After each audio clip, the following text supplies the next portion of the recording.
Today's guest is Jon DiVaio. He's the marketing director at Industry 9. Industry 9 is a US-based company that manufactures high-end components and accessories for bicycles. So, Jon, first of all, thank you so much for joining us, and I'll leave you the floor to introduce yourself and the company. Yeah, thank you very much. And it's good to be here and have a chat today.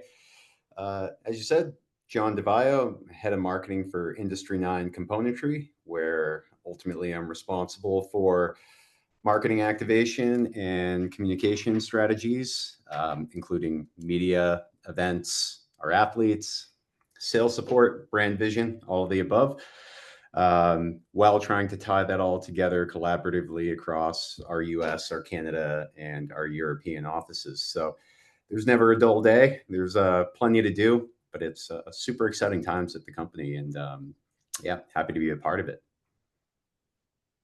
That's awesome. So, first of all, why don't you go a bit deeper into the kind of products that Industry 9 provides to its customers? Yeah, of course. I mean, at the heart of it all, and as simplistically put, like we're a cycling brand. We develop, manufacture, and hand build high-end performance hubs, wheels, and components that serve mountain bike, gravel, and the road categories. The business was founded in 2005 by Clint Spiegel down here in Asheville, North Carolina. And since then, we've been able to expand our footprint to include offices in Cadiz, Spain, and also through a recent acquisition of We Are One Composites, based in Kamloops, British Columbia. So that now gives us the ability to service and sell our products worldwide to enthusiasts and those individuals who want high-end performing aftermarket wheels and parts for their bikes. Great. And I'm sure the market is very competitive in this niche. I'm sure it's a lot of fierce competition. So what would you say are the main features, the main characteristics that set you guys apart from your competition? Yeah, it's probably more of a two-part answer between product and just company and culture. So, from the product perspective, we're certainly known for our high engagement hub designs, providing near instantaneous engagement from initiating pedal power into the momentum of the bike and that output, which is really critical, especially in technical situations and competitive racing scenarios. But we're also known for our proprietary alloy spoke design that uses a 7075 alloy rod, which goes through a lathe process where it's rolled, milled, and profiled to ultimately deliver a one-piece direct thread mounted connection point between the hub and the rim. So that gives superior strength, durability, and that rider feedback that a lot of our performance riders are looking for. So all designed in-house and proprietary, and that's super exciting for us, definitely an X factor in the space.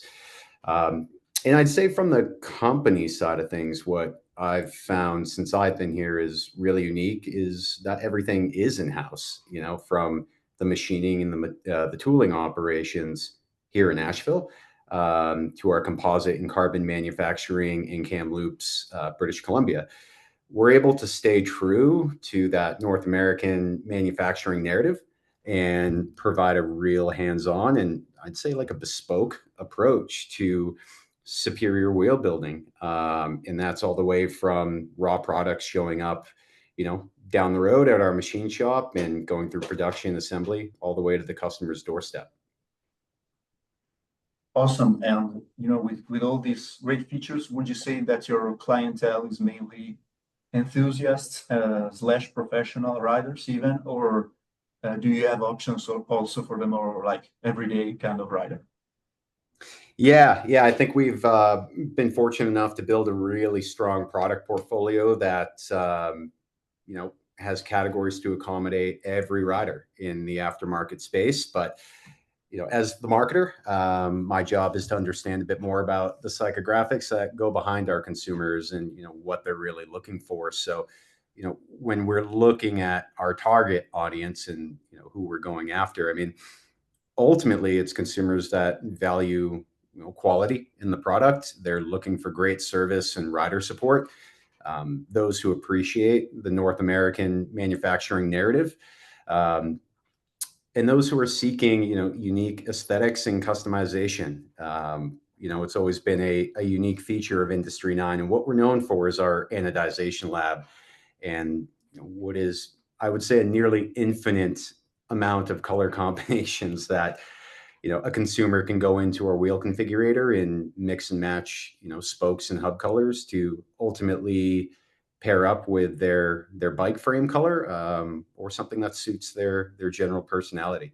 And yes, of course, in terms of ridership, we have plenty of globally successful athletes on our partnership roster. And we have plenty of weekend warriors who love the product. And, we just want to make the best wheels that, unlock the freedom and the excitement that we look for in riding bicycles. It's kind of an age-old trait, and I would say it's a universal one.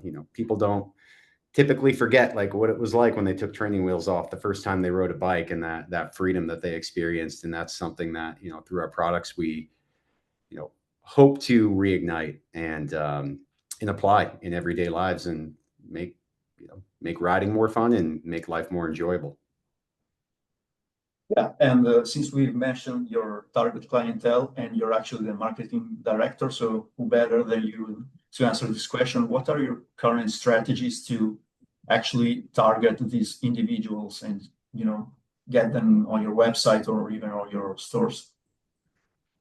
Yeah. I mean, definitely going through a process now of defining and I think better outlining our brand vision and strategy over the next couple of years.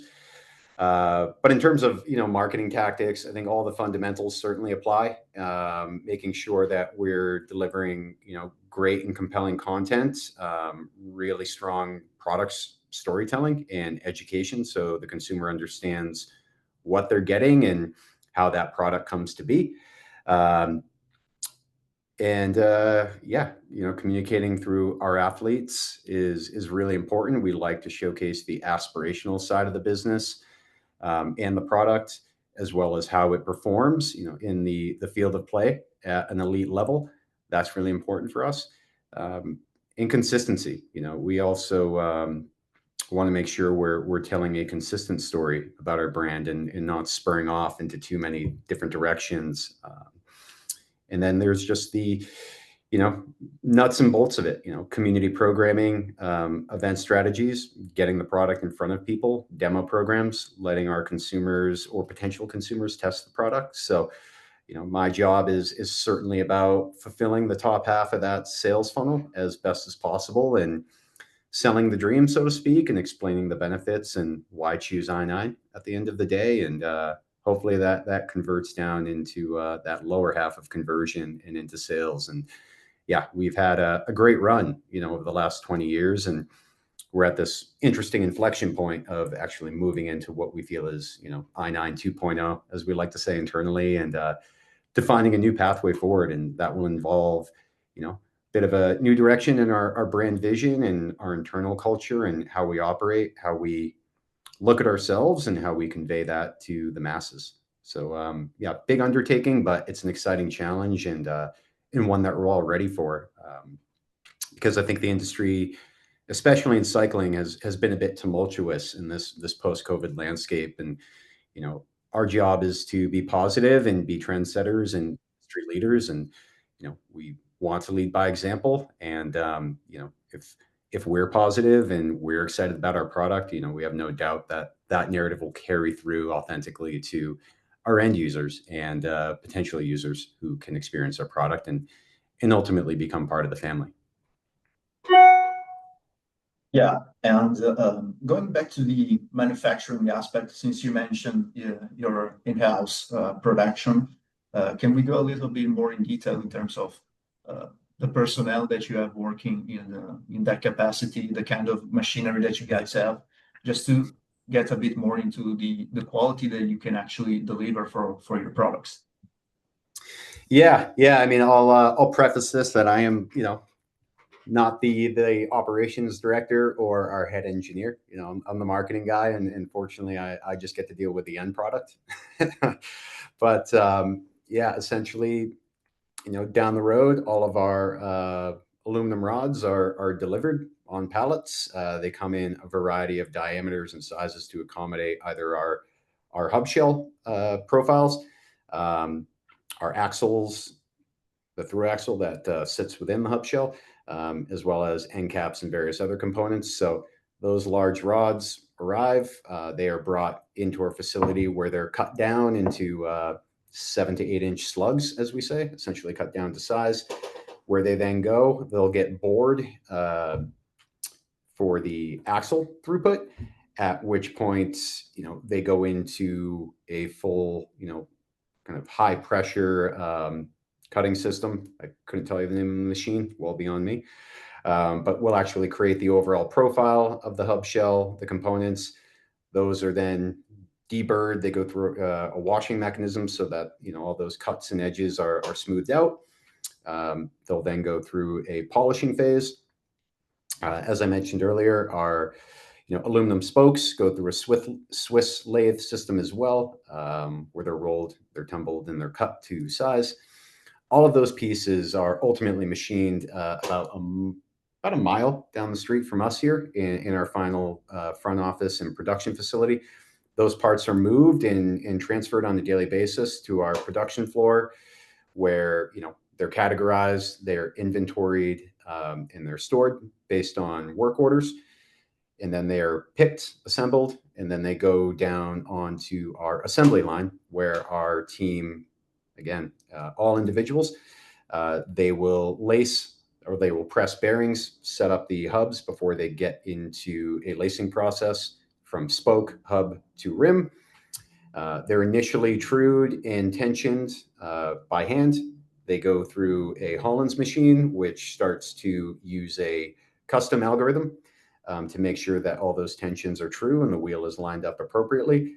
And then they do go through one final QC check by a person who makes sure that all those tolerances and checkpoints and alignments are accurate before they're packaged, boxed up, and sent to the consumer. So at every juncture in the process, while we do have obviously machine integration, there is a human element behind it. And there are hands touching that product through the entire process to check and maintain quality to get to that end use. So I'd say it's a labor of love for sure. And to your earlier point, yeah, we're an employee base of approximately 67, 68 people here in our Asheville office. We have a small team in Spain, which I believe is around 10 to 15 individuals, and then another 25 to 30 individuals in our new Kamloops facility. So holistically, you have a team of just a little over 100 people operating. So we're what we would consider a small to medium company that produces a fantastic product on a global scale, and looking to push ourselves into that medium to larger tier company as we continue to progress, evolve, and expand our product portfolio. Yeah, that's plenty of detail for a marketing guy, though, if I may say so. So yeah, congrats. I do my best. I like to walk the floor quite a bit, and make sure that I stay close to the product process. If anything, it keeps me quite inspired and reminds me of how intricate and unique the process actually is, and why our product's so special. Yeah, absolutely. And my next question, I always like to ask this as a software developer myself, about artificial intelligence, of course, the big buzzword of today.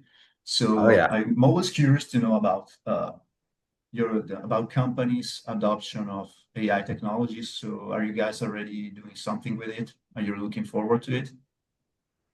Yeah. I'd say it's a very minimalistic approach in our present state.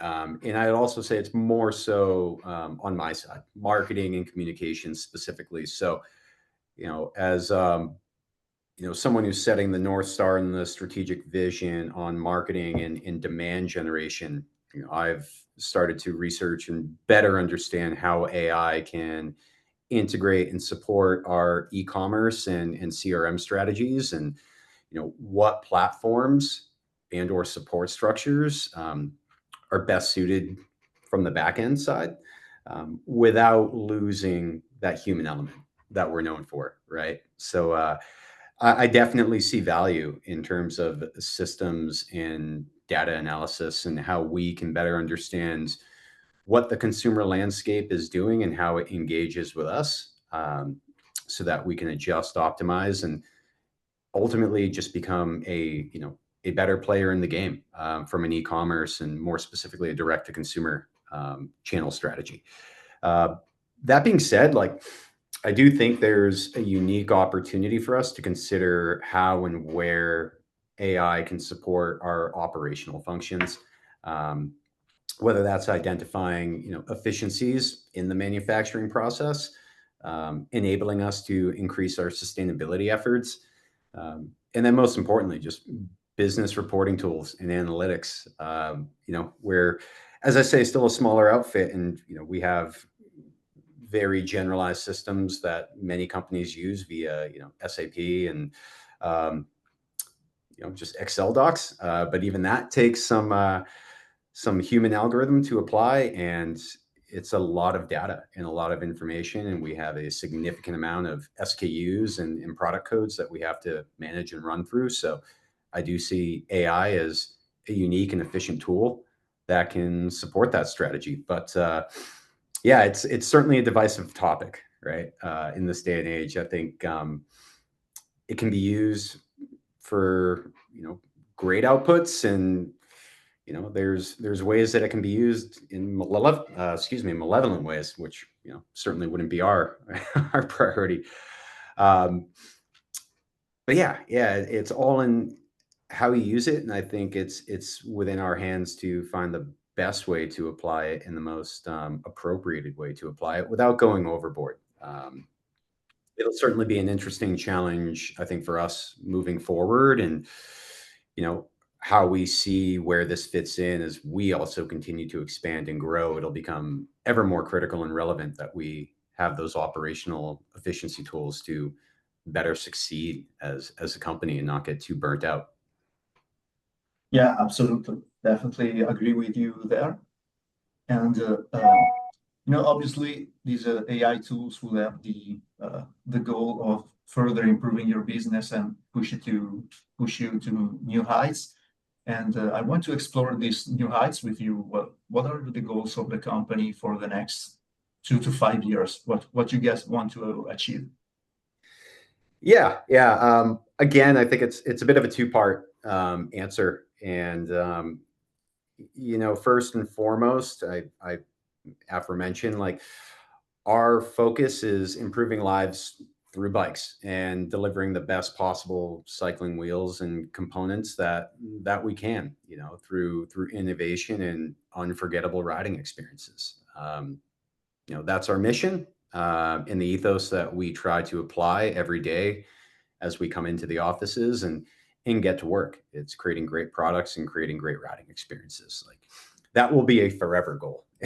So regardless of the next 2 to 5 years, that is always something that we're pushing from a cultural aspect, most definitely.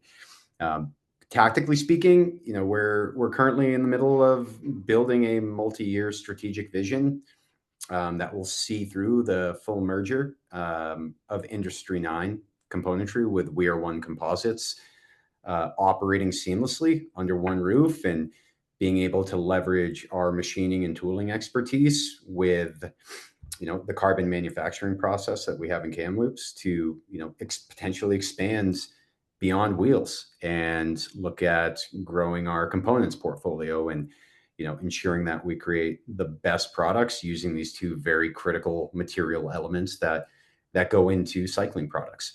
And lastly, I'd say it's channel strategy, putting a lens on how we ultimately improve, I'd say, just the buying experience across all of our procurement networks. That includes our e-commerce for our direct-to-consumer, making sure that we're developing a stronger B2B platform for our dealers, shops, and distributors.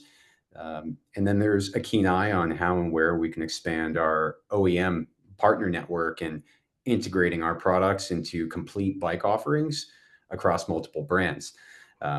So a lot more tactical and strategic vision, most definitely over the next 24 to 36 months. On the product side, of course, we're always innovating, and it's tricky, in the bike space. No secret that the industry has had its ebbs and flows, and it's our job, or certainly my job, to stay close to what is happening in the market that will influence some of that product's decision and development in the future, and staying relevant as best as we can. Definitely some topics that are under wraps that I'd love to discuss, or at least give you a glimpse in, but I'm sworn to secrecy for the time being. But it's all super exciting, critical point is, hey, let's be the best wheel manufacturer in the world, bar none. That is, double down in that capacity. And as we achieve that and we realize that goal over the next 1 to 2 years, there is significant opportunity for us to expand in other sectors of the bike space, as we're able to leverage this really unique, manufacturing and in-house expertise that we possess, which not many brands have access to that. So like I say, it's a very exciting time, and definitely it's a time of change, but change in a good way. And I think we're all taking that challenge head on and ready to progress. We always say complacency is death, and that's not where we want to be.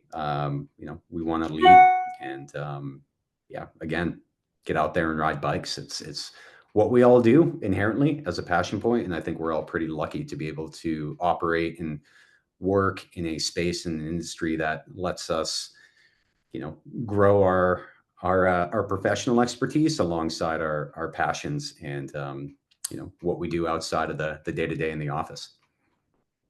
Yeah, definitely very ambitious plans, which it's great to hear, definitely. So my next question would be, what do you think will be the biggest challenges in actually realizing all these plans for the next few years? Yeah, I mean, it is the zeitgeist of what we're trying to do. It's long-term planning cycles.